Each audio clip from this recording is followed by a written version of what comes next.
నమస్తే star time in numerology కార్యక్రమానికి స్వాగతం. మన పేరు మనం పెట్టే సంతకాన్ని బట్టి మనల్ని గుర్తిస్తారు. మరి ఆ పేరు సంతకం ఎలా ఉండాలి, అవి ఎలా ఉంటే మనకు అదృష్టం కలిసి వస్తుంది, ఇలాంటి విషయాలను తెలియజేయడానికి వాళ్ళు మనతో పాటు ఉన్నారు. International certified and hand writing analyst, అలానే సిగ్నేచర్ స్పెషలిస్ట్, న్యూమరాలజిస్ట్, ప్రొనాలజిస్ట్, అలానే చిన్నపిల్లలకు పేర్లు పెట్టడంలో కూడా స్పెషలిస్ట్ అయినటువంటి ఉషా గారు. ఆవిడతో మాట్లాడి మరిన్ని విషయాలు తెలుసుకుందాం. నమస్తే ఉషా గారు. ఉషా గారు, జనరల్గా పేరు మార్చుకున్నా లేదు ఏమైనా న్యూమరాలజీ ప్రకారం నెంబర్స్ మార్చుకున్నా కానీ మనకు అదృష్టం వస్తుందని చెప్పేసి చాలామంది నమ్ముతుంటారు. అంటే అసలు ఈ ప్రభావం ఎంతవరకు ఉంటుందంటారు? ఒక టైంలో కాకుండా ఇంకో టైంలో మార్చుకున్నా కానీ ఆ ఎఫెక్ట్ మనకు బాగా ఉంటుందంటారా? వాస్తవంగా పేరు మార్చుకోవడం అనేది ఎప్పుడు మార్చుకోవాలి, ఏ వయసు వాళ్ళకు ముఖ్యం, అన్ని టైంలో మనకున్న పేరు అనేది ప్రభావం చూపిస్తుందా, ఇలా చాలామంది మీరు అన్నట్టే డౌట్ ఉంటుందండి. అయితే ఒక విషయం గమనించండి, ఒక పేరు ఇప్పుడు రాము అన్న వ్యక్తి ఉన్నారనుకోండి, రాము అన్న వ్యక్తి యాజ్ పర్ న్యూమరాలజీ చూస్తామంటే నంబర్ 13 నంబర్ వస్తుందండి. ఈ 13 నంబర్ని డెత్ నంబర్ అని చెప్తాం, చాలా భయంకరమైన నంబర్. అయితే డెత్ నంబర్ అన్నంత మాత్రాన ఆ వ్యక్తులు పేరు ఉన్న వాళ్ళందరూ చనిపోతారన్న విషయం కాదండి. అన్వాంటెడ్ ఎనిమిటీ అనేది పెరగడం, ప్రతి ఒక్క పనిలో కూడా డిస్టర్బెన్సెస్, డిలేస్ అనేవి నడుస్తూ ఉండడం. అయితే ఈ పేరున్న వాళ్ళందరూ అలానే ఉంటారా? మా పక్కింట్లో రాము అతను ఉన్నాడు, చాలా బాగున్నాడు, ఇలా అనుకుంటూ ఉంటారండి. ఒక పేరులో ఉన్న నంబర్ ఏదైతే ఉందో, ఈ నంబరు మనకు 13 అనే నంబర్ ఉందనుకోండి, 10 + 3 = 13. సో ఇలా మొత్తం కూడాను 10 సంవత్సరాల వరకు మంచి లైఫ్ ఉంటుంది. తర్వాత ప్లస్ 3 సంవత్సరాలు ఈ లైఫ్లో స్టడీకి సంబంధించిన కొద్దిపాటి ఇబ్బందులు 13 సంవత్సరాల వరకు రావచ్చు. తర్వాత 17 సంవత్సరాల తర్వాత ఈ లైఫ్ 13 లైఫ్ చూడడం వల్ల హెల్త్ ప్రాబ్లమ్స్ వస్తూ ఉంటాయి. తర్వాత ఉద్యోగంలో జాయిన్ అయ్యేటప్పుడు తనకు ఎబిలిటీస్ అయితే ఏవైతే ఉన్నాయో ఆ ఎబిలిటీస్ తగిన ఉద్యోగం అనేది తనకు రాకపోవచ్చు. ఇలా ఇవన్నీ కూడా ఇబ్బందులు ఉంటాయి. ఇన్ కేస్ ఇదే రాము అన్న వ్యక్తి కనుక 6వ తేదీ కానీ 1వ తేదీకి సంబంధించిన వ్యక్తి కానీ అయి ఉంటే కనుక స్టడీస్లో ఇబ్బందులు రావు, కానీ జాబ్లో ఇబ్బందులు వస్తాయి. అదే 8కి సంబంధించిన వ్యక్తి అయితే కనుక బిజినెస్లోకి వెళ్ళి జాబ్ చేయకుండా బిజినెస్లోకి వెళ్ళి బిజినెస్లో నష్టపోతారు. ఇలా ఒక నేమ్ నెంబర్ తీసుకున్నామంటే అది బ్యాడ్ నేమ్ నెంబర్ కావచ్చు, గుడ్ నేమ్ నెంబర్ కావచ్చు. డేట్ ఆఫ్ బర్త్ని బట్టి మాత్రమే ఇన్ఫ్లుయెన్స్ అనేది చూపిస్తుంది, ఒక్కొక్క ఏజ్లో ఎఫెక్ట్ అనేది చూపిస్తుంది. మరి అదేవిధంగా మంచి నేమ్ తీసుకున్నాం అనుకోండి, మనకు వీరప్పన్ పేరున్నాడండి. వీరప్పన్ అనేది నంబర్ 41 నేమ్ నెంబర్, చాలా మంచి name number. Dhirubhai Ambani name number, అదేవిధంగా నరేంద్ర మోదీ నేమ్ నెంబర్ కూడా 41 నేమ్ నెంబర్, చక్కని నేమ్ నెంబర్ కదా. మరి వీరప్పన్ ఎందుకు ఇలా నెగిటివ్ సైడ్ నోటోరియస్ పర్సన్గా ముందుకెళ్లారు అనే విషయంకి వచ్చామంటే తన డేట్ ఆఫ్ బర్త్ 9/9 కాంబినేషన్, 18వ తేదీ పుట్టారు. ఇక్కడ ఈ కేటగిరీ పీపుల్కి ఈ 5 కేటగిరీ నంబర్ అనేది ఖచ్చితంగా యాప్టబుల్ కాదు. ఇలా పాజిటివ్ నేమ్ తీసుకున్నా నెగిటివ్ నేమ్ నెంబర్ తీసుకున్నా కూడాను మీ డేట్ ఆఫ్ బర్త్కి సూటబుల్గా ఉన్నప్పుడు మాత్రమే సక్సెస్ఫుల్ లైఫ్ అనేది ఇస్తుంది. అండ్ ఏ క్యాడర్లో ఏ వయసులో మీ పేరు అనేది మీకు ఉపయోగపడుతుంది అంటే, బ్యాడ్ నంబర్గా అయితే కనుక కొన్ని ఏజ్లో పాజిటివ్ లైఫ్, కొన్ని ఏజ్లో నెగిటివ్ లైఫ్ ఇస్తుంది. గుడ్ నంబర్గా అయితే కనుక, గుడ్ నంబర్ అని ఏదంటాము, మీ డేట్ ఆఫ్ బర్త్కి సూటబుల్ నంబర్ని గుడ్ నంబర్ అని చెప్తాం. గుడ్ నంబర్ అయితే కనుక ప్రతి ఒక్క ఏజ్లో కూడా ముందుకు వెళ్ళే అవకాశం ఉంటుంది. చదువుకున్నప్పుడు చదువులో ముందుకు రావచ్చు, చదువైన వెంటనే ఉద్యోగంలో జాయిన్ కావచ్చు, ఉద్యోగం అయిన తర్వాత మ్యారేజ్కి ఎటువంటి లోట్లు లేకుండా సూటబుల్ లైఫ్ పార్ట్నర్ తోటి మ్యారేజ్ జరగడం కావచ్చు, అండ్ పిల్లలకి డిలే కాకుండా పిల్లలు పుట్టడం కావచ్చు. ఇలా ఎప్పుడైతే పాజిటివ్ నేమ్ నెంబర్ ఉంటుందో వీళ్ళందరికీ కూడాను అన్ని లైఫ్ కూడాను బాగుంటుందండి. మరి ప్రముఖులందరూ ఇలా తీసుకునే ప్రముఖులు అయ్యారా, ఈ న్యూమరాలజీ ఎంతవరకు పనిచేస్తుంది, ఇలా డౌట్స్ కూడా కొంతమందికి వస్తూ ఉంటుంది. మనకు రవీంద్రనాథ్ ట్యాగూర్ ఉన్నారండి. రవీంద్రనాథ్ ట్యాగూర్ ఉన్నప్పుడు తన name number as per numerology name number 55. Albert Einstein ఉన్నారు. సో ఇతను 5th క్లాస్ 4 సార్లు ఫెయిల్ అయిన వ్యక్తి అండి. ఇతని నేమ్ నెంబర్ ఇతని డేట్ ఆఫ్ బర్త్కి అనుకూలంగా నంబర్ 46లో ఉంటుంది. విలియం షేక్స్పియర్, ఇతని name number as per numerology ఉంటుంది. ఇలా మనకు ఫేమస్ పీపుల్ని ఎంతమందిని తీసుకున్నా కూడాను ఖచ్చితంగా వీళ్ళ నేమ్ నెంబర్స్ అన్ని యాజ్ పర్ న్యూమరాలజీ ప్రొనాలజీ ఉండడం వల్ల మాత్రమే వీళ్ళు సక్సెస్ఫుల్ లైఫ్ లీడ్ చేశారు. కొంతమంది నేమ్ నెంబర్స్ 10% నేమ్ నెంబర్స్ మాత్రం నెగిటివ్ నేమ్ నెంబర్స్ ఉంటాయండి. ఇలాంటి వాళ్ళు కొన్ని విషయాలు నెగిటివ్ లైఫ్ కూడా లీడ్ చేస్తారండి. మనకు ఇప్పుడు చిరంజీవి అన్న పేరు ఉందండి. చిరంజీవి అన్నప్పుడు as per numerology number 35 name number వస్తుంది. 35 అంటే శనికి సంబంధించిన నేమ్ నెంబర్. తను పుట్టింది 22 అంటే రాహుకి సంబంధించిన తేదీలో పుట్టారు, శనికి సంబంధించిన తేదీలో పేరు ఉంది. సో ఇవి రెండు కూడా ఖచ్చితంగా శత్రువులు అన్నమాట. ఇలాంటి వాళ్ళు ఖచ్చితంగా ముందుకు రాలేరు. మరి చిరంజీవి గారు ఎలా రాగలిగారు అంటే, యాజ్ పర్ ప్రొనాలజీ చూస్తాము అంటే చిరంజీవి అంటే cheerful run, but cheerful run చేసి ఆ 35 నంబర్ అనేది తన యొక్క సర్టైన్ ఏజ్లో ఏమైందంటే ఈ ఎఫెక్ట్ వల్ల తను పొలిటికల్గా ఫెయిల్యూర్స్ అనేవి చూసారనమాట. ఇలా నెగిటివ్ నేమ్ నెంబర్ ఉందంటే ఏదో ఒక లైఫ్లో ఒక కొన్ని సర్టైన్ ఏజ్లో ఖచ్చితంగా నెగిటివ్ లైఫే చూడాలన్నమాట. ఎప్పుడైతే పేరు పాజిటివ్ పేరు కనుక ఉంటే అన్ని ఏజెస్లో కూడాను చక్కని లైఫ్ చూసే అవకాశం ఉంటుంది. మన నెక్స్ట్ కాలర్, ఫస్ట్ కాలర్ లైన్లో ఉన్నారండి. హలో హలో హలో హలో నమస్తే అండి, వర్ధన్ గారు. నమస్తే మేడం. వర్ధన్ గారు ఎవరి గురించి తెలుసుకోవాలనుకుంటున్నారు? నా గురించి మేడం. చెప్తారా? మీ డేట్ ఆఫ్ బర్త్ చెప్తారా? 10/10/1996. 10/10/1996. Correct madam. వర్ధన్ గారు, మిమ్మల్ని ఏమన్నా కాలింగ్ నేమ్ ఉందా, లేదు వర్ధన్ అనే పిలుస్తుంటారా? చింటూ అని పిలుస్తాను మేడం, ఫ్రెండ్స్ అంతా. ఓకే, ఇంట్లో వర్ధన్ అనే పిలుస్తారా అండి? ఇంట్లో అంతా కూడా వర్ధన్ పిలుస్తారు. ఓకే అండి, మీ ప్రాబ్లం ఏంటో చెప్తారా? అంటే జాబ్ పర్పస్ ఏ టైప్ ఆఫ్ చూస్ చేసుకుంటే బెటర్గా ఉంటుంది అని చెప్పేసి. ఓకే, ఎంతవరకు చదువుకున్నారు వర్ధన్ గారు? ఇప్పుడు BTech third year madam. Okay okay అండి. వెళ్తే బాగుంటుంది. ఓకే అండి, ఉష గారు ఉన్నారు, మాట్లాడండి. చూడండి వర్ధన్ గారు, ఇక్కడ మీ డేట్ ఆఫ్ బర్త్ చూసామంటే 10వ తారీఖు పుట్టారు, 10వ నెల పుట్టారు, 1-9 కాంబినేషన్, చాలా చాలా మంచి డేట్లో పుట్టారండి. కాకపోతే 10వ తేదీ పుట్టిన వాళ్ళు కావచ్చు, 20వ తేదీ పుట్టిన వాళ్ళు కావచ్చు, 30వ తేదీ పుట్టిన వాళ్ళు కావచ్చు, అక్టోబర్ నెలలో పుట్టిన వాళ్ళు కావచ్చు, ఈ 0 ఎఫెక్ట్ ఉండడం వల్ల కొద్దిపాటి డిస్టర్బెన్సెస్, కొద్దిపాటి డిస్సాటిస్ఫాక్షన్స్ వచ్చి ముందుకు మీరు నడిచేది ఏ ఫీల్డ్లో వెళ్ళినా కూడా చిన్నపాటి అవాంతరాలు వచ్చి ముందుకు వెళ్తారన్నమాట. అయితే మనకు ఎస్ఎస్ రాజమౌళి పుట్టిన డేట్ కూడా సేమ్ 10/10 అండి, అంటే అక్టోబర్ 10వ తారీఖు పుట్టారు. తను లైఫ్ కూడా ముందుకు వెళ్తుంది చిన్నపాటి ఇబ్బందులతోటి. ఇక్కడ వర్ధన్ అన్న పేరు విషయంకి వచ్చామంటే యూజువల్గా VARDHAN అనే స్పెల్లింగ్ రాస్తూ ఉంటామండి. ఇక్కడ వర్ధన్ అనేది యాజ్ పర్ న్యూమరాలజీ చూసామంటే నెంబర్ 24 నేమ్ నెంబర్ ఉంది. ఖచ్చితంగా మీ డేట్ ఆఫ్ బర్త్కి యాంటీ నెంబర్ అయితే కాదు.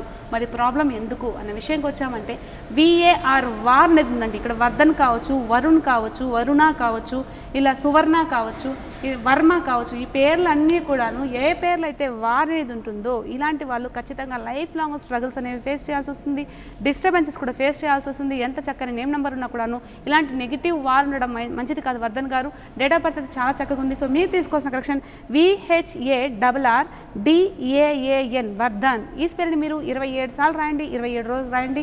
అలా టోటల్గా మీరు 6 కోర్సెస్ చేయండి. 1 or 2 days గ్యాప్ తీసుకొని మీ యొక్క లక్కీ నెంబర్స్ 1, 5, 9 and 6 అండి. మీ యొక్క అన్నకి నెంబర్ 2, 7, 8 అండి. వర్ధన్ గారు తప్పకుండా మీరు యూనిఫార్మల్ రిలేటెడ్ జాబ్స్ ఏమైనా చూసుకుంటే IAS కావచ్చు, IPS క్యాడర్ కావచ్చు, ఇలాంటి క్యాడర్లో కనుక వెళ్ళగలిగారంటే చక్కగా గవర్నమెంట్ జాబ్ వచ్చే అవకాశాలు 90% ఉన్నాయండి. All the best. అంటే ఒక పేరు అంటే న్యూమరాలజీ ప్రకారం ఉండాలా, లేదు ప్రొనాలజీ కూడా ఉండాలంటారా? ఖచ్చితంగా ఒక పేరు అనేది న్యూమరాలజీ ప్లస్ ప్రొనాలజీ ఈ రెండు కలిపి ఉన్నప్పుడు మాత్రమే ఆ పేరు సక్సెస్ఫుల్ పేరు అనిపించుకుంటుంది. ఓన్లీ న్యూమరాలజీ ఉన్నా, లేదు ఓన్లీ ప్రొనాలజీ ఉన్నా, సర్టెన్ ఏజ్ వరకు సర్టెన్ లిమిట్స్లో మాత్రమే అది వర్క్ చేస్తుంది. అన్నింటిలో మాత్రం అది ముందుకు తీసుకురాదు. దానికి ఉదాహరణగానే చిరంజీవి గారి పేరు కూడా చెప్పాము. అదేవిధంగా అరవింద్ కేజ్రీవాల్ గారు ఉన్నారండి. అరవింద్ కేజ్రీవాల్ గారు నేమ్ నెంబరు తను అరవింద్ కేజ్రీవాల్ అని యూజ్ చేస్తారు. నంబర్ 49 నేమ్ నెంబర్ వస్తుంది. తన డేట్ ఆఫ్ బర్త్కి సూట్ కాదు. మరి తను ఎందుకు మంచి పొలిటికల్ పర్సన్గా రాణించగలుగుతున్నారు? తనని అందరూ అరవింద్ కేజ్రీవాల్ అంటారే కానీ అరవింద్ కేజ్రీవాల్ అనరు. ఇక్కడ అరవింద్ కేజ్రీవాల్ అన్నప్పుడు నేమ్ నెంబర్ 50 రావడం వల్ల, పిలిచే పేరు బాగుండడం వల్ల తన లైఫ్ బాగుంది. ఇన్ అడిషన్ అరవింద్ అన్నప్పుడు విన్ అనే ప్రొనౌన్సియేషన్, పాజిటివ్ ప్రొనౌన్సియేషన్ ఉండడం వల్ల తను ముందుకు రాగలిగారు. అదేవిధంగా ఒసామా బిన్ లాడెన్ ఉన్నారండి. ఒసామా బిన్ లాడెన్ అన్నప్పుడు as per numerology number 46 name number వస్తుంది. ఇది కూడా చాలా చక్కని నేమ్ నెంబర్. మరి తనెందుకు ఒక నెగిటివ్ ఫీల్డ్లో ఉన్నారు అంటే తన నేమ్ నెంబర్ ఓతో నేమ్ స్టార్ట్ కావడం, ఇది యాజ్ పర్ ప్రొనాలజీ మంచిది కాదు. ఎవరి పేరైతే ఓతో నేమ్ స్టార్ట్ అయినా, లేదంటే అదే ఓతో నేమ్ ఎండ్ అయినా, ఇప్పుడు రామారావు కావచ్చు, కాంతారావు కావచ్చు, అదేవిధంగా PV నరసింహారావు కావచ్చు, సుబ్బారావు కావచ్చు, అప్పారావు కావచ్చు, ఏ పేరు తీసుకున్నా కూడాను ఎవరి పేరైతే ఓతో నేమ్ స్టార్ట్ అవ్వడం కానీ ఓతో నేమ్ ఎండ్ అవ్వడం కానీ జరుగుతుందో ఖచ్చితంగా లైఫ్లో ప్రాబ్లమ్స్ అనేవి ఫేస్ చేయాల్సి వస్తుంది. డేట్ ఆఫ్ బర్త్ ఎంత చక్కగా ఉన్నా కూడాను ప్రయోజనం ఉండదన్నమాట. పేరు అనేది ఓన్లీ న్యూమరాలజీతో కరెక్షన్ తీసుకున్నంత మాత్రాన ఖచ్చితంగా సక్సెస్ఫుల్ లైఫ్ అనేది తప్పకుండా ఇవ్వదు. న్యూమరాలజీ ప్రొనాలజీ రెండింటినీ కన్సిడర్ చేసి పేరున్నప్పుడు మాత్రమే సక్సెస్ఫుల్ లైఫ్ అనేది ఇస్తుంది. ఇలా మనకు ఓన్లీ న్యూమరాలజీతో బాగుండే పేర్లు చాలా ఉన్నాయండి. మదన్ అనే పేరు తీసుకున్నాం అనుకోండి, యాజ్ పర్ న్యూమరాలజీ చక్కని నేమ్ నెంబర్ వస్తుంది. మరి మదన్ ఉన్న వాళ్ళందరూ హ్యాపీగా ఉన్నారంటే ఖచ్చితంగా ఉంటారు, ఎక్కువ ఇబ్బందుల్లో ఉంటారు. ఎందుకు అంటే MADE మ్యాడ్. ఇక్కడ మ్యాడ్ అనేది ఎవరి పేరులో వస్తుందో, మదన్ కావచ్చు, మధుసూదన్ కావచ్చు, మధులత కావచ్చు, మధు కావచ్చు, అలాగా ఏ పేరు తీసుకున్నా కూడా ఈ మ్యాడ్ అనేది కనుక ఉంటే లైఫ్లో స్ట్రగుల్స్ అనేవి ఎక్కువ ఉంటాయి. అదేవిధంగా మహేష్ అనే పేరు తీసుకున్నామంటే 23 నేమ్ నెంబర్ వస్తుంది. ఇది రజనీకాంత్ నేమ్ నెంబర్, మంచి నేమ్ నెంబరే. మరి వీళ్ళు కూడా ప్రాబ్లమ్స్లో ఉంటారు. రీజన్ ఏంటి?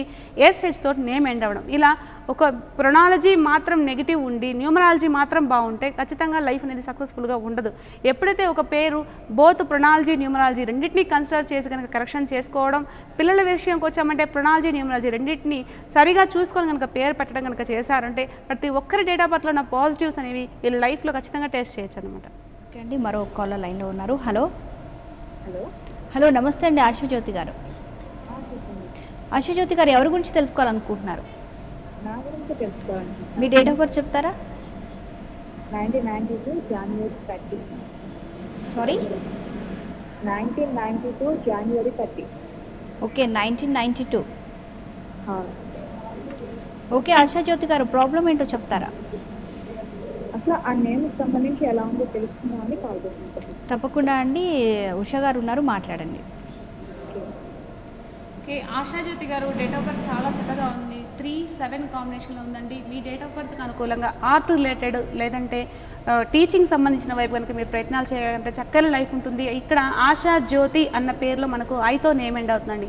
లేడీస్కి కనుక నేమ్ ఐతో ఎండ్ అయింది అంటే ప్రాబ్లం వస్తుంది. ఇలా 2 పేర్లు ఉండడం, 2 పేర్లు ఉన్నప్పుడు మిమ్మల్ని ఆశ అని పిలిచే అవకాశం ఉంటుంది, ఆశాజ్యోతి అని పిలిచే అవకాశం ఉంటుంది. ఇలా 2 రకాలుగా పిలిచినప్పుడు 2 రకాల దారులు అయిపోయే అవకాశం కూడా ఉంటుంది. కాబట్టి సో మీరు తీసుకోవాల్సిన కరెక్షన్ ASHAJYOTTHE ఆశాజ్యోతి. ఈ స్పెల్ని మీరు 37 సార్లు రాయండి, 37 రోజులు రాయండి. 1 or 2 days గ్యాప్ తీసుకొని తిరిగి లక్కీ రేట్లో స్టార్ట్ చేయండి. మీ యొక్క లక్కీ నెంబర్స్ 1, 3, 2 and 5 అండి. అన్లక్కీ నెంబర్ 8 and 9 అండి. ఆల్ ద బెస్ట్ ఆశాజ్యోతి గారు. అలానే మనం చూస్తే ఒక సంతకం పెట్టిన తర్వాత దాన్ని మళ్ళీ కరెక్షన్ చేసుకోవచ్చు అని అంటారా మీరు? సంతకం పెట్టిన తర్వాత మీరు పెట్టే సంతకం అనేది పాజిటివ్ సంతకమా నెగిటివ్ సంతకమా అనేది ముందుగా ఎనాలిసిస్ చేసుకున్న తర్వాతనే మార్చుకోవడం మంచిదండి. ఎందుకంటే ప్రతి ఒక్కరి సంతకం రకరకాలుగా చేస్తూ ఉంటారండి. ఇలా రకరకాలు చేసే సంతకం ఆటోమేటిక్గా మైండ్ మీద ప్రభావం అనేది చూపిస్తుంది అనమాట. ఆ సంతకం అనేది మన మైండ్ని మానసికంగా ఎక్కువ ఇబ్బందులు గురిచేస్తుంది. లేదు అంటే మానసికంగా ఎక్కువ ఇబ్బందులు ఉన్నప్పుడు కూడా మన సంతకం అనేది మనకు స్పష్టంగా తెలుస్తుంది అనమాట. ఎప్పుడైతే గ్రాఫాలజీ ప్రకారం సంతకం చేయగలుగుతారో ఈజీగా సైకలాజికల్ బెనిఫిట్స్ అనేవి ఎక్కువ తీసుకోవచ్చు. పాజిటివ్ థింకింగ్ నేచర్ అనేది పెరుగుతుంది. అలా చూసుకోకుండా ఎటు పడితే సంతకాలు చేస్తూ ఉంటే కొన్నిసార్లు ఆత్మహత్యకు కూడా దగ్గర అయ్యే వాళ్ళు చాలామంది చూస్తూ ఉంటాం. డిప్రెషన్స్ ఎక్కువైపోయి హెల్త్ ప్రాబ్లమ్స్ వచ్చే వాళ్ళు కూడా చాలామంది చూస్తుంటాం. ఇక్కడ మనకు ఇవాళ ఎగ్జాంపుల్కి మైకేల్ జాక్సన్ గారి సిగ్నేచర్ చూస్తున్నామండి. మైకేల్ జాక్సన్ గారి డేట్ ఆఫ్ బర్త్ ఏంటి, తన యొక్క ఫీల్డ్ చూసాము అంటే తను 2-6 కాంబినేషన్లో పుట్టిన ఒక వ్యక్తి అండి. సో యాజ్ పర్ తన డేట్ ఆఫ్ బర్త్కి ఏదైతే ఒక ఆర్ట్ రిలేటెడ్లో సెటిల్ అవుతారో అని చెప్తామో అదే అందులోనే తను కూడా సెటిల్ అవ్వడం మనకు అందరికీ తెలిసిన విషయమే. అయితే తన పేర్లో చూసామంటే 44-52 కాంబినేషన్ ఉంది. ఇది ఒక ఆర్ట్ ఫీల్డ్కి మాత్రమే తోడ్పడుతుందే కానీ పర్సనల్ లైఫ్లో ఏమాత్రం బెనిఫిట్స్ ఇవ్వని ఒక నేమ్ నెంబర్లో తను ఉన్నారు. కాబట్టి ఖచ్చితంగా లైఫ్లో ఎక్కువ బ్యాడ్ సిచ్యువేషన్స్ తను చూశారు. అండ్ మైకేల్ జాక్సన్ తన స్టార్టింగ్లో సిగ్నేచర్ చూసామంటే లెజిబుల్ సిగ్నేచర్ చేశారు, ఆప్టిమిస్టిక్ సిగ్నేచర్ చేశారు. తన ఈ సిగ్నేచర్ పెట్టేవాళ్ళు లైఫ్లో ముందుకు వెళ్ళాలి అన్న ఒక మైండ్ సెట్ని ఇక్కడ చూడొచ్చు. అండ్ తర్వాత లైఫ్లో చూసామంటే ఇక్కడ ఒక క్లమ్జీ సిగ్నేచర్, ఇట్లా ముడులు ఎక్కువ తీయడం, ఒక స్పైడర్ వెబ్ లాగా చేయడం, ఇవన్నీ కూడాను నెగిటివ్స్ అన్నమాట. తను మానసిక ఆందోళనలు ఎక్కువ ఉన్నాడు. ప్లస్ ఇక్కడ పర్సనల్ లైఫ్లో బయటకు పెట్టలేని ఒక ఇబ్బందులను తన యొక్క సిగ్నేచర్లో స్పష్టంగా మనకు తెలియజేశారనమాట. ఇలాంటి సిగ్నేచర్ చేసినప్పుడు కనుక ఒక గ్రఫాలజిస్ట్ని కన్సల్ట్ అయ్యి కనుక తగిన సొల్యూషన్స్ తీసుకుంటే లైఫ్ చాలా మంచిగా ముందుకు వెళ్ళేది. ఇలా తీసుకోకుండా ఇదే సిగ్నేచర్ని మెయింటైన్ చేసుకుంటూ ఉన్నప్పుడు ఏమవుతుందంటే మెంటల్ స్ట్రెస్ ఎక్కువైపోయి ఆత్మహత్యకు దారి తీయచ్చు. ఒకటి వేరే ఒకళ్ళ మీదకి వెళ్ళడమా, లేనిపోని ప్రాబ్లమ్స్ని క్రియేట్ చేసుకోవడమా, వీటన్నిటి కూడాను సమస్య అవుతుందన్నమాట. కాబట్టి ప్రతి ఒక్కరు కూడాను మీరు పెట్టే సంతకం ఎనాలిసిస్ చేయించుకున్నారు అంటే అది పాజిటివ్ సంతకమా నెగిటివ్ సంతకమా, మీరు ఇప్పుడు ఏ ప్రాబ్లం అయితే ఫేస్ చేస్తున్నారో ఈ ప్రాబ్లంకి కారణం మీరు పెట్టే సంతకమా కాదా, వీటన్నిటి విషయాలు తెలుసుకొని యాజ్ పర్ గ్రాఫాలజీ కనుక సిగ్నేచర్ చేయగలిగారంటే ఖచ్చితంగా సక్సెస్ఫుల్ లైఫ్ కూడా తప్పకుండా ఉంటుంది. రైట్ అండి, మరొక కాలర్ లైన్లో ఉన్నారు. హలో హలో హలో ఓకే అండి, కాల్ కట్టారంటుంది. అండ్ మనం చూస్తే చాలామంది ప్లేస్ని కూడా ఐడెంటిఫై చేస్తూ ఉంటారు. అంటే ప్లేస్ని తీసుకుని కూడా మనం పేర్లు పెట్టడం అనేది జరుగుతుందా, లేదు అసలు దాని ప్రభావం ఉంటుందంటారు మనం ఏదైనా పేరు పెట్టుకుంటే? పేరుకు ప్లేస్కు ప్రభావం కంటే ముందు ప్లేస్ ఎందుకు అడుగుతాము అంటే చుట్టుపక్కల ప్రభావం తెలుసుకోవడం కోసం అడుగుతామండి. ఎందుకంటే ఒక మనిషి యొక్క వ్యక్తిత్వం అనేది పుట్టిన తేదీతో పాటుగా పరిసరాల ప్రభావం కూడా తప్పకుండా ఉంటుందన్నమాట. అంటే ఆ ప్రభావాన్ని బట్టి ఆ మనిషి యొక్క మానసిక స్థితిగతులు అనేవి మారుతూ ఉంటాయి. వాటికి అనుగుణంగా ఎలా పేరు పెట్టాలి అనేది విషయం చూస్తాం కానీ ప్లేస్కి కంపల్సరీ అనేది కూడా అవసరం లేదండి. మరొక విషయం ఏంటంటే మనకు ఆస్ట్రాలజీ ప్రకారం ఒక వ్యక్తిని ఎనాలిసిస్ చేసేటప్పుడు ఒక్కొక్క ప్లేస్ను బట్టి దాని యొక్క నక్షత్రాలు కావచ్చు, ఆ నక్షత్రానికి సంబంధించిన పాదం కావచ్చు, ఇవన్నీ మారిపోతూ ఉంటాయి. కాబట్టి ఆ ప్లేస్ని ఖచ్చితంగా కన్సిడర్ చేయడం అండ్ టైంని ఖచ్చితంగా కన్సిడర్ చేయడం జరుగుతుంది. దాన్ని బట్టి ఆస్ట్రాలజీలో కంపల్సరీ ప్లేస్ అనేది అవసరం. న్యూమరాలజీలో ఏమాత్రం అవసరం అనేది లేదు. ఓన్లీ డేట్ ఆఫ్ బర్త్ ఉంటే మాత్రమే సరిపోతుంది. అండ్ లేదంటే మార్నింగ్ నైట్ పుట్టారా, అర్ధరాత్రికి ముందు పుట్టారా, అర్ధరాత్రికి తర్వాత పుట్టారా అనే విషయం ఒకటి తెలుసుకుంటే కనుక ఒక డేట్ ఆఫ్ బర్త్తో ఈజీగా ఒక మనిషికి ఎలాంటి లైఫ్ ఉంటుందో ఖచ్చితంగా చెప్పొచ్చు. అదేవిధంగా ఆ డేట్ ఆఫ్ బర్త్ని బట్టి ఎలాంటి పేరు ఉండాలనేది కూడా ఖచ్చితంగా చెప్పొచ్చు. మరి డేట్ ఆఫ్ బర్త్ లేని వాళ్ళ పరిస్థితి ఏంటి, డేట్ ఆఫ్ బర్త్ లేని వాళ్ళు తెలుసుకోలేరా వాళ్ళ యొక్క భవిష్యత్తు గురించి అనుకుంటే అవసరం లేదండి. డేట్ ఆఫ్ బర్త్ ఎవరికైతే లేదో, ఇదివరకట్లో మనకు ఇలా హస్త సాముద్రికం చూసేవాళ్ళండి, ఇప్పుడు అది కూడా అవసరం లేదు. హ్యాండ్ రైటింగ్, మీ యొక్క రైటింగ్ని ఒక 4-5 లైన్స్ తీసుకొని ఒక 2 సిగ్నేచర్స్ తీసుకొని మిమ్మల్ని ఖచ్చితంగా అనాలిసిస్ చేసి దానికి అనుగుణంగా మీకు పేరులో కనుక మార్పులు చేసుకున్నారంటే డేట్ ఆఫ్ బర్త్ ఉన్న వాళ్ళు కావచ్చు లేని వాళ్ళు కావచ్చు చక్కని నేమ్ నెంబర్ తోటి ఈజీగా ముందుకు వెళ్ళే అవకాశం అనేది ఉంటుందన్నమాట. అంటే మనం చూస్తే చాలామంది చాలా కన్ఫ్యూజ్డ్గా కూడా పేర్లు పెడుతూ ఉంటారు. అసలు అర్థం కావు కొంతమంది పేర్లు అయితే ఒక లెటర్ పెడుతుంటారు, కొంతమంది ఫుల్ నేమ్ పెడుతుంటారు, అలానే కర్సివ్ రైటింగ్లో కూడా పెడుతుంటారు. అంటే సంతకం ఎప్పుడు క్లియర్గా ఉండాలంటారా, లేదు ఎలా ఉన్నా కానీ పర్వాలేదు అని అంటారా? మీరైతే ఏం చెప్తారు? అంటే క్లియర్గా పెట్టాలని చెప్తారా, లేదు గజిబిజిగా కూడా పెడుతుంటారు? ఆ ఎఫెక్ట్ అసలు ఉంటుందా మన మీద? సంతకం ఎంత కాంప్లికేటెడ్గా ఉంటే ఆ సంతకం పెట్టే వ్యక్తి మైండ్ కూడా అంతే కాంప్లికేటెడ్గా ఉంటుందండి. మీరు ఉదాహరణకు ఒకసారి ఇంటర్నెట్లో ఒకసారి చూడండి, బిల్ గేట్స్ సంతకం ఎలా ఉంటుంది, రఘురామ్జీ రాజన్ సంతకం ఎలా ఉంటుంది, రవీంద్రనాథ్ ఠాగూర్ సంతకం ఎలా ఉంటుంది, భగత్ సింగ్ సంతకం ఎలా ఉంటుంది, నరేంద్ర మోదీ సంతకం ఎలా ఉంటుంది, ఇలా ప్రముఖుల పేర్లు అందరి సంతకాలు ఒకసారి చూడండి. సంతకం అనేది లెజిబుల్గా ఉన్నప్పుడు మనిషి మైండ్లో ఉన్న పాజిటివ్స్ అన్నీ కూడాను ఈజీగా ఎక్స్పెక్ట్ చేయగలరు. ఎప్పుడైతే సంతకం కాంప్లికేటెడ్గా ఉంటుందో మైండ్ కూడాను కాంప్లికేటెడ్గా ఉంటుందండి.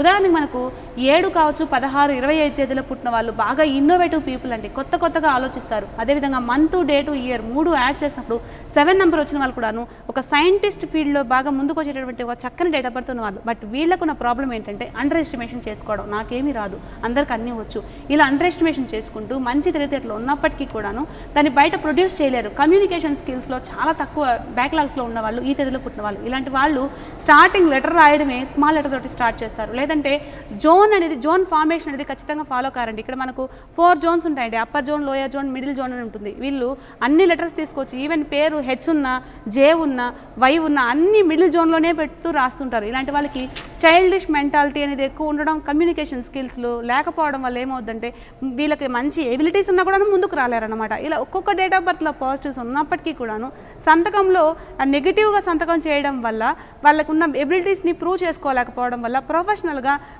వెనక్కి పడిపోతుంటారు. వీళ్ళకంటే తర్వాత వచ్చిన వాళ్ళు కూడా ముందుకు వెళ్ళిపోతూ ఉంటారన్నమాట. కాబట్టి సంతకం అనేది యాజ్ పర్ గ్రాఫాలజీ కనుక చేయగలిగారు అంటే లైఫ్లో ముందుకు వెళ్ళే అవకాశం అనేది ఖచ్చితంగా ఉంటుందని చెప్పొచ్చు అనమాట. ఓకే, నెక్స్ట్ కాలర్ లైన్లో ఉన్నారు. Hello hello hello hello Usha గారు. ఓకే అండి, అండ్ కాల్ కట్ అయినట్టుంది. అండ్ మనం చూస్తే చాలామంది సంతకం పెడుతూ ఉంటారు, పెట్టిన తర్వాత కూడా వాళ్ళకి ఆ ఎఫెక్ట్ చాలా ఉంటుంది. అంటే వాళ్ళు రెక్టిఫై చేసుకోవడం వల్ల ఆ ప్రాబ్లం నుంచి సేవ్ అవ్వచ్చు అంటారా, లేదు అదే ప్రాబ్లం కంటిన్యూ అవుతుందని అంటారా? సంతకం ఎప్పుడైతే యాజ్ పర్ గ్రాఫాలజీ చేస్తారో ఈజీగా ప్రాబ్లం రెక్టిఫై అయ్యే అవకాశం ఉంటుందండి. ఫస్ట్ ఆఫ్ ఆల్ సంతకం మార్చుకోవడం వల్ల మీకు ఫస్ట్ తెలుసుకునేది ఏమిటంటే మెంటల్ స్ట్రెస్ తగ్గుతుంది. ఎప్పుడైతే మెంటల్ స్ట్రెస్ తగ్గుతుందో ఆటోమేటిక్గా సమస్యకు పరిష్కారం మీకు అయ్యే వస్తుందన్నమాట. ప్రతి ఒక్కరికి చక్కని తెలివితేటలు ఉంటాయండి. ఈ తెలివితేటల్ని కోపం కావచ్చు, అసూయ కావచ్చు, ఈర్ష్య కావచ్చు, స్ట్రెస్ కావచ్చు, ఇవన్నీ ఇలా కప్పిపెడుతూ ఉంటాయన్నమాట. వీటన్నిటిని పోగొట్టుకున్నప్పుడు ఖచ్చితంగా మీలో ఉన్న తెలివితేటల్ని మీరు షైన్ చేసుకోవచ్చు. అప్పుడు అది ఎలా నడుస్తుంది అంటే సంతకం ఖచ్చితంగా యాజ్ పర్ గ్రాఫాలజీ ఉన్నప్పుడు మాత్రమే అవుతుంది. మీరు ఎంత క్లమ్జీగా చేసినా కొంతమంది డాట్స్ పెడుతూ ఉండడం చూస్తామంటే డాట్స్ పెట్టడం అంటే టైం వేస్ట్ చేయడం అని చెప్తాం యాజ్ పర్ గ్రాఫాలజీ. మరి అన్ని డాట్స్ పెట్టడం టైం వేస్ట్ చేయడం అవుతుందంటే ఇది కూడా కాదండి. ఎన్ని డాట్స్ పెడుతున్నారు, ఆ డాట్స్ కూడాను రైట్ సైడ్ ప్లేస్ చేస్తున్నారా, లెఫ్ట్ సైడ్ ప్లేస్ చేస్తున్నారా, లేదంటే సంతకానికి పైన ప్లేస్ చేస్తున్నారా, లేదంటే ఒక సర్కిల్ లాగా గీసి డాట్స్ పెడుతున్నారా, కింద డాట్స్ పెడుతున్నారా, ఇలా డాట్ పెట్టే ప్లేస్ని బట్టి అది పాజిటివా నెగిటివా అని చెప్తడం జరుగుతుంది అనమాట. అండ్ ఇనిషియల్ తర్వాత డాట్ పెడుతున్నారా, సంతకం పూర్తయిన తర్వాత సింగిల్ డాట్ పెడుతున్నారా, సో ఇక్కడ ఎక్కడ అట్రాక్షన్ అనేది లోన్ అవుతున్నాడు అనేది ఈ సంతకం అనేది మనకు తెలియజేస్తుంది. సో వీటన్నిటిని మనం ఎక్కడ ఇబ్బంది పడుతున్నాడు ఈ వ్యక్తి అని తెలుసుకొని ఇక్కడ డాట్స్ మెయింటైన్ చేయొచ్చు, ఇక్కడ డాట్స్ని రిమూవ్ చేసుకోవాలి, ఇవన్నీ కూడా మీకు సజెస్ట్ చేస్తాం. కాబట్టి అలా చేసినప్పుడు ప్రాబ్లంకి ఈజీగా సొల్యూషన్ అనేది దొరుకుతుంది. టైం ఎక్కువ వేస్ట్ చేసుకుంటుంటారు, టైం ఎక్కువ పోస్ట్ పోన్ చేసుకుంటుంటారు. ఇలా పోస్ట్ పోన్ చేసుకున్నప్పుడు అనుకున్న పనులు ఎలా అవుతాయండి, ఖచ్చితంగా అవ్వవన్నమాట. సో ఈ సంతకాల్లో కొన్ని డాట్స్ నెగిటివ్ ప్లేస్లో పెట్టిన డాట్స్ని కంట్రోల్ చేయడం ద్వారా ఆటోమేటిక్గా ఆ టైం వేస్ట్ చేయకుండా ఆ ప్రొఫెషనల్లో కావచ్చు, ఎక్కడ ఏ వర్క్లో కావచ్చు ముందుకు వెళ్తారు. కాబట్టి ఈజీగా సక్సెస్ అనేది సాధ్యం అవుతుంది. ఇక్కడ ప్రతి ఒక్కటికి రోల్ ఎక్కడ వస్తుందంటే సక్సెస్. ప్రతి ఒక్క మనిషి కూడాను ముందుకు వెళ్ళాలి, ప్రాబ్లమ్స్ని సాల్వ్ చేసుకోవాలి అంటే వ్యక్తిలో ఉన్న కొన్ని నెగిటివ్స్ని బీట్ చేసుకోవాలి. ప్రతి ఒక్కరికి తెలుసండి నేను తప్పు చేస్తున్నాను అని తెలుసు, మరి దాన్ని బీట్ చేసుకోలేరు. లేజీ నేను అని తెలుసు, మరి ఆ లేజీని ఎలా పోగొట్టుకోవాలి? నెగ్లిజెన్స్ ఉంది అని తెలుసు, ఆ నెగ్లిజెన్స్ ఎలా పోగొట్టుకోవాలి? సో టీవీలో ఒక పిల్లాన్ని తీసుకున్నాం అనుకోండి, బాగా తెలివితేటలు ఉన్నప్పటికీ కూడాను ఒక మంచి సినిమా వస్తుందంటే అలా పట్టు పెట్టుకుంటారు, లేదంటే ఒక సెల్ ఫోన్ అట్రాక్షన్, ఇలా సంథింగ్ అట్రాక్షన్ అనేది ఉండడం వల్ల తన స్టడీస్లో డల్ కావచ్చు. మరి ఇలాంటి అట్రాక్షన్ పోవాలి అంటే, తనకు స్టడీస్ మీద కాన్సన్ట్రేషన్ రావాలంటే ఇలాంటి బై రైటింగ్ ఎలా ఉండాలి అని చెప్పేది మన గ్రాఫాలు చెప్తుంది. పిల్లల విషయంకి వచ్చామంటే హ్యాండ్ రైటింగ్ అనాలిసిస్ చేసుకోవాలి, పెద్దల విషయంకి వచ్చామంటే సిగ్నేచర్ కమ్ హ్యాండ్ రైటింగ్ రెండింటిని అనాలిసిస్ కనుక చేసుకోగలిగారంటే ఈజీగా ప్రతి ఒక్క సమస్యని బీట్ చేసుకునే అవకాశం అనేది ఉంటుందన్నమాట. మరొక లైన్లో ఉన్నారు. హలో హలో హలో లోకేష్ గారు, హలో. ఓకే అండి, కాల్ కట్ అయినట్టుంది. అలానే మనం చూస్తే ఉష గారు, చాలామంది గతంలో మనం చూస్తే చేతి రేఖలు బట్టి మనకి చెప్పేవాళ్ళు. ఇప్పుడు వచ్చేసి న్యూమరాలజీ, ఆస్ట్రాలజీ మీరు చెప్పినట్టు చాలా వచ్చినాయి. అంటే దాని ప్రభావం ఎక్కువ ఉంటుందంటారా, దీని ప్రభావం ఎక్కువ ఉంటుందంటారా? అంటే చేతిని బట్టి కూడా మనకి చెప్పచ్చా? అంటే మనం ఎలా ఉంటుంది, మనం ఎలా చేస్తే మనకు హ్యాపీనెస్ ఉంటుంది, మనకు అదృష్టం వస్తుంది అనేది మనం చెప్పచ్చు అంటారు?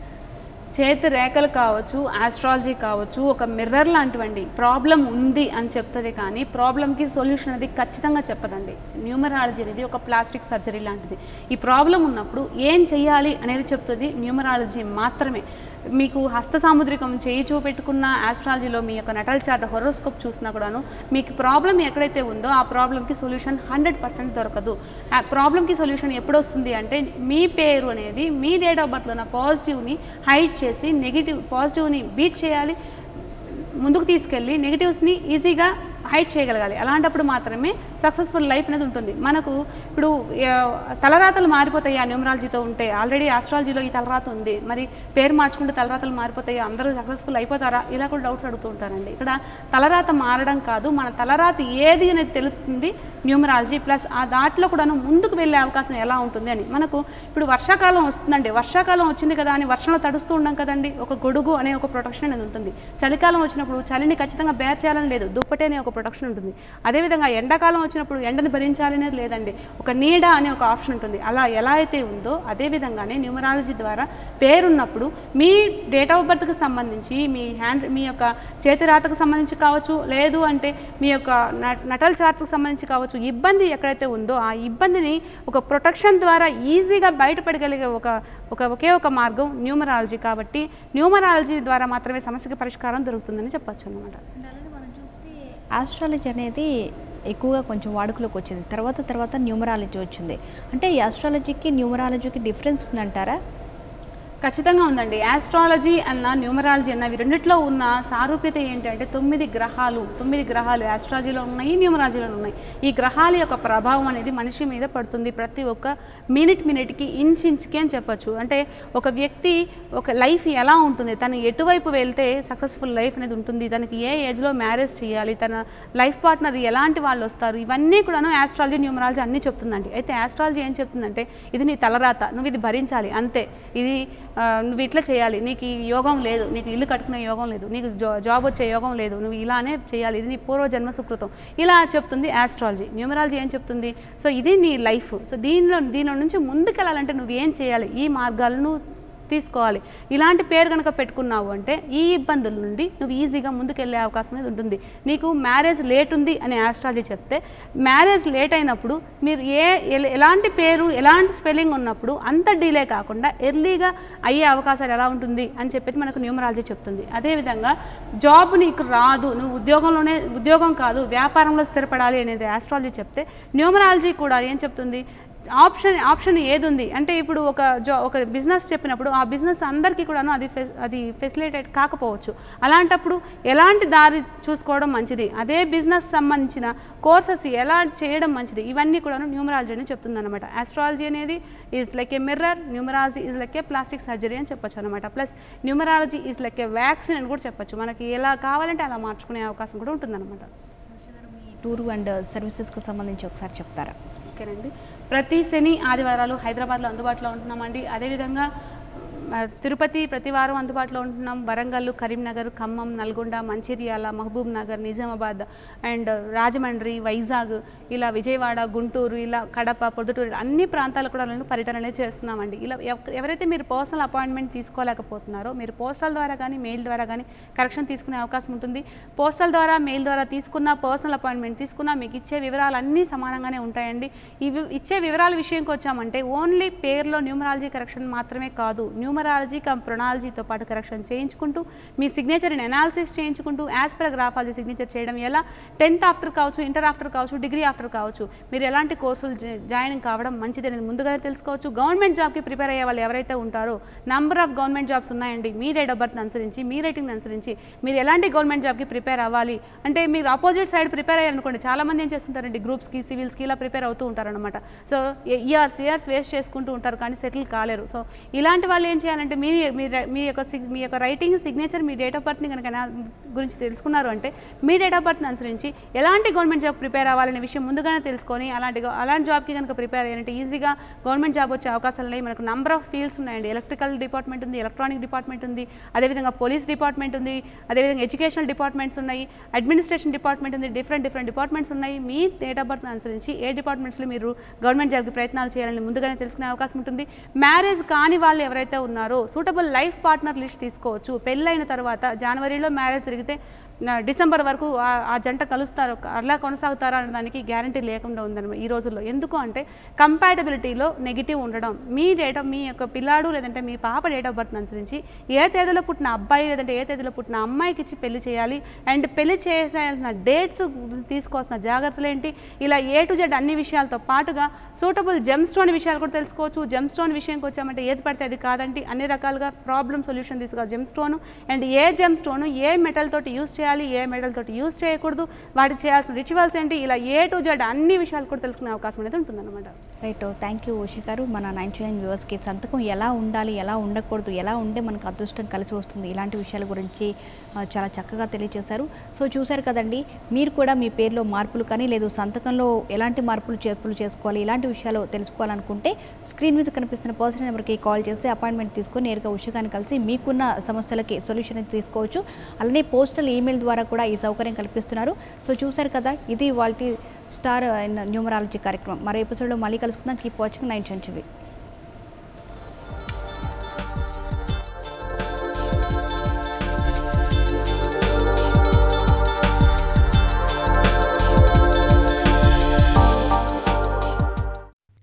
For more updates, please subscribe 99 TV Telugu.